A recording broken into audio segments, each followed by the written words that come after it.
Hi ನಮಸ್ತೆ ವೀಕ್ಷಕರೇ. NI aviation service private limited ಇಲ್ಲಿ ಭರ್ಜರಿ ಹುದ್ದೆಗಳಿಗೆ ನೇಮಕಾತಿಯನ್ನು ಮಾಡಿಕೊಳ್ಳಲಾಗ್ತಾ ಇದೆ. ಯಾವೆಲ್ಲ ಹುದ್ದೆಗಳು ಇದೆ, ಯಾವ ರೀತಿ ಸ್ವರೂಪ ಮತ್ತು ವಯೋಮಿತಿ ಏನು, ಅರ್ಜಿ ಶುಲ್ಕ ಏನು, ಇದರೆಲ್ಲರ ಬಗೆಗಿನ ಹೆಚ್ಚಿನ ಮಾಹಿತಿಗಾಗಿ ದಯವಿಟ್ಟು ಈ ವಿಡಿಯೋವನ್ನು ಸಂಪೂರ್ಣವಾಗಿ ವೀಕ್ಷಿಸಿ.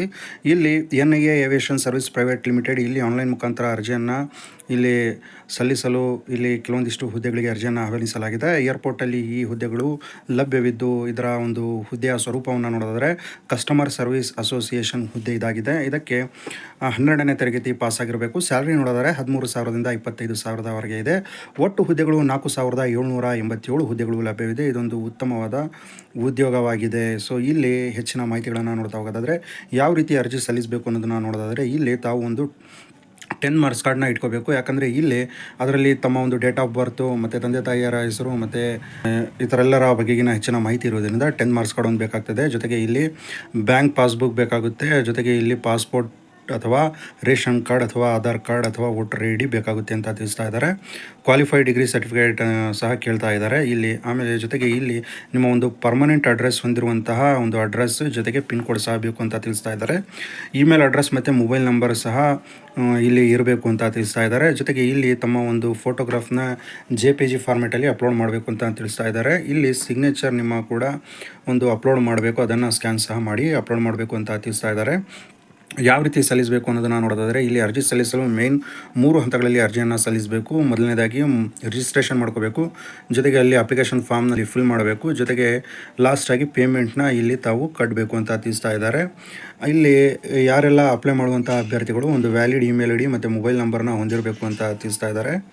ಜೊತೆಗೆ ಇಲ್ಲಿ ಅವರೊಂದು ಅಫಿಷಿಯಲ್ ವೆಬ್ಸೈಟ್ ಆದ NIAAviationservice.comಗೆ ಭೇಟಿ ನೀಡಿ ಅಲ್ಲಿ ಅಪ್ಲೈ ನೌ ಅನ್ನೋ ಆಪ್ಷನ್ ಬರುತ್ತೆ. ಅಲ್ಲಿ ಕ್ಲಿಕ್ ಮಾಡಿ ನಿಮ್ಮ ಬೇಸಿಕ್ ಡೀಟೇಲ್ಸ್ಗಳನ್ನು ತುಂಬ್ತಾ, ಜೊತೆಗೆ ಅದನಂತರ ವಿದ್ಯಾರ್ಥಿಗೆ ಸಂಬಂಧಪಟ್ಟಂತೆ ಡೀಟೇಲ್ಸ್ಗಳನ್ನು ತುಂಬಿ, ತದನಂತರ ತಮ್ಮ ಒಂದು ವರ್ಗಕ್ಕೆ ಸೇರಿದ್ದೀರಾ ಮತ್ತು ಜೆಂಡರ್ ಏನು, ಡೇಟ್ ಆಫ್ ಬರ್ತ್ ಏನು, ಇದರೆಲ್ಲರ ಮಾಹಿತಿಗಳನ್ನು ಅಲ್ಲಿ ಕೇಳ್ತಾ ಹೋಗ್ತಾರೆ. ಅದ್ರ ಬಗ್ಗೆ ತುಂಬ್ತಾ, ಜೊತೆಗೆ ಎಜುಕೇಷನಲ್ ಕ್ವಾಲಿಫಿಕೇಷನ್ ಅಂದರೆ ವಿದ್ಯಾರ್ಥಿಯ ಬಗ್ಗೆ ಸಹ ಕೇಳ್ತಾರೆ. ಅದನ್ನು ಸಹ ಫಿಲ್ ಮಾಡಿ ಇಲ್ಲಿ ಅರ್ಜಿಯನ್ನು ಸಲ್ಲಿಸಬೇಕು.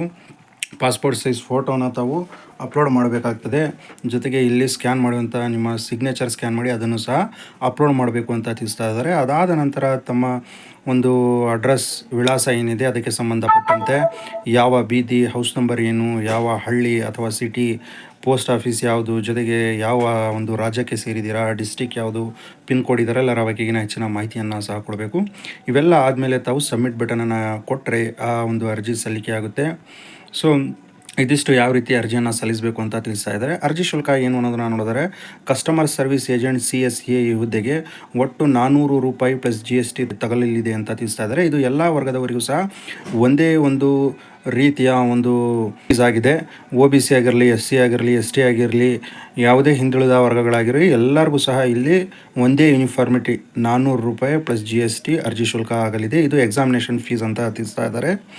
ಇದು ಸಹ ತಾವು ಆನ್ಲೈನ್ ಮುಖಾಂತರ ಅರ್ಜಿಯನ್ನು ಸಲ್ಲಿಸಬೇಕು. ಇಲ್ಲಿ ಕೆಲವೊಂದಿಷ್ಟು ಅರ್ಹತೆಗಳನ್ನು ಕೇಳಿದ್ದಾರೆ. ತಾವು ಒಂದು ಭಾರತದ ವಾಸವಾಗಿರುವ ಅಭ್ಯರ್ಥಿಯಾಗಿರಬೇಕು ಅಂತ ತಿಳಿಸ್ತಾ ಇದ್ದಾರೆ.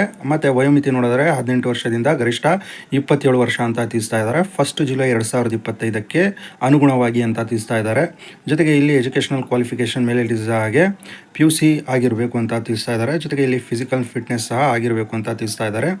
ಇಲ್ಲಿ ಯಾವಾಗ ಅರ್ಜಿ ಪ್ರಾರಂಭವಾಗಿದೆ ಅನ್ನೋದನ್ನು ನೋಡೋದಾದರೆ 20 ಜನವರಿ 2025ರಂದು ಇಲ್ಲಿ ಈ ಹುದ್ದೆಗಳಿಗೆ ಅರ್ಜಿಯನ್ನು ಸಲ್ಲಿಸಲು ಪ್ರಾರಂಭ ದಿನಾಂಕವಾಗಿದ್ದು, ಲಾಸ್ಟ್ ಅಂದರೆ ಕೊನೆಯ ದಿನಾಂಕ ನೋಡೋದಾದರೆ ಅರ್ಜಿ ಸಲ್ಲಿಸಲು 30 ಜೂನ್ 2025 ಆಗಿದೆ. ಮತ್ತು date of examination coming soon ಅಂದರೆ ಅವರು ಶೀಘ್ರದಲ್ಲೇ ತಿಳಿಸಲಾಗುವುದು ಅಂತ ತಿಳಿಸ್ತಾ ಇದ್ದಾರೆ.